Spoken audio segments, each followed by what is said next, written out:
Hello, welcome back. I'm David Wright, your teacher.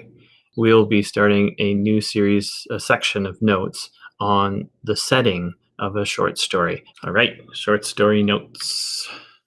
Setting is time, place, but also atmosphere. Like in these pictures here, you got this in the past, maybe. Look at that one with all the ruins, and then that second picture with the mountains. What kind of feeling do you get from that view? And if you were standing on the top of a mountain looking out, that's what we can call often like atmosphere. And then this one, see this much different setting. This place is urban, so modern, present times. Good. Okay, so time, uh, it could be in the past, the present, or the future.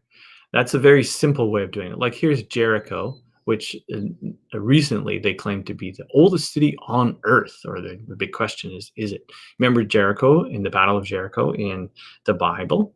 And some archaeologists think it's 10,000 BC. I would differ. I would say it's not that old because Noah's Ark was long after that. Okay, but anyways, there you go.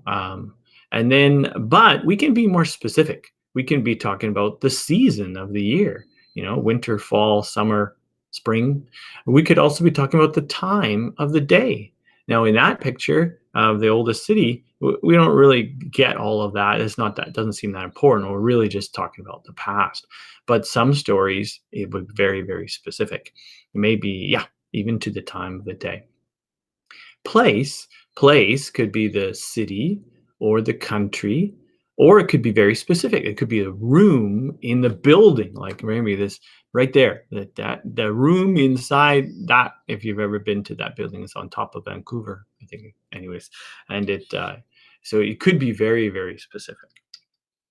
Now, here's the one you have on your paper, and it's atmosphere. Here's the A definition, which is the mood or the feeling created by the setting.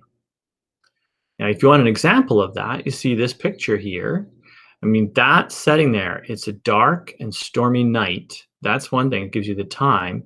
And it also gives you this old Victorian type house where you look like it could be a murder mystery takes place. A lot of murder mysteries, like in Agatha Christie stories, are in these place like that. And that's because the atmosphere is, and now here's an atmosphere word, spooky. Yeah, scary, mysterious. Those are atmosphere words. Now, we got the word mood we talked about and tone. We talked about this in the hockey sweater. Sometimes they are not the same. Sometimes they are the same, but sometimes they are not. So the mood is a general feeling of characters or the reader. As you're reading the story, you might get a certain mood, as the characters might have a feeling or mood. Sometimes they're the same. You have the same feeling that the character in the story is. That's very sympathetic. You are sympathetic to that character.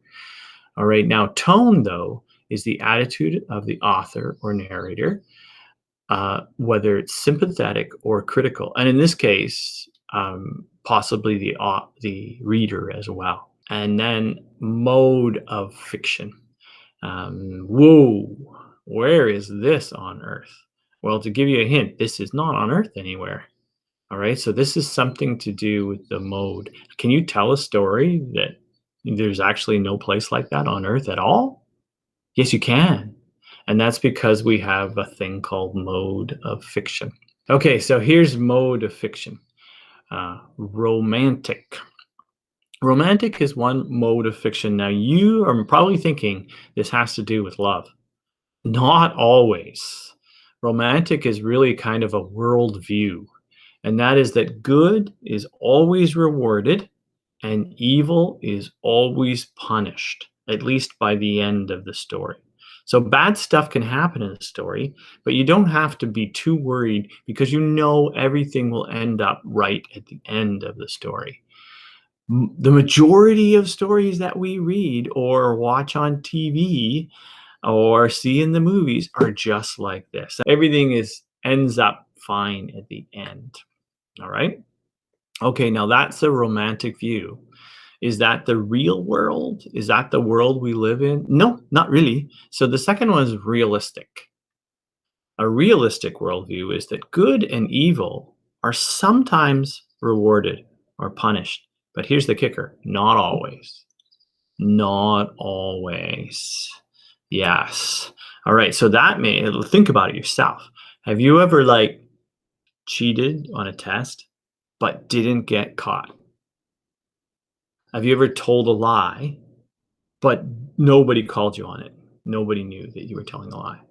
In our present world, no, some people do get away with doing evil things, and the reverse. Sometimes people do good things and they get no reward for it.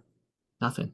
They did something really nice for somebody or whatever, and maybe that person didn't say thank you, wasn't nice back to them or at all. That happens all the time. All right, now here's naturalistic. Now think about it. If we've got good always rewarded, we've got good and evil sometimes rewarded or punished, what do you think the next possibility is?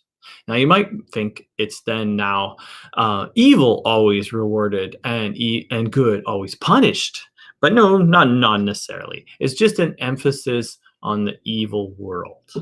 Yes. So stories that end really depressing. Yes, stories were like some horror stories you might, where the bad guy actually gets away, and maybe you call that realistic, but actually he the hero gets killed by the zombie or whatever. Okay, so there are some horror movies that do go naturalistic, but I'll tell you, it is rare.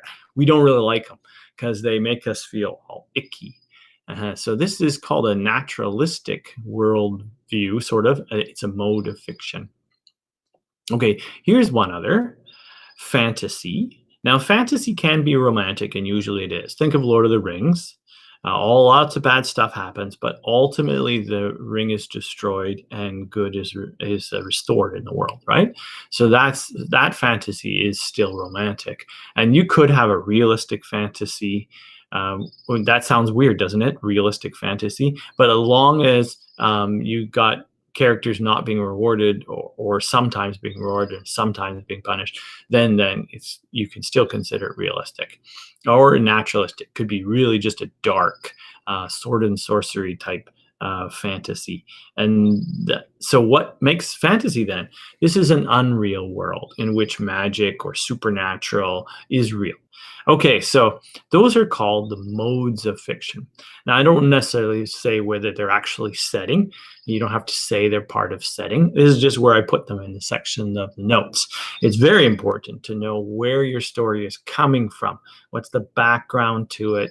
What is the worldview that the story is going on?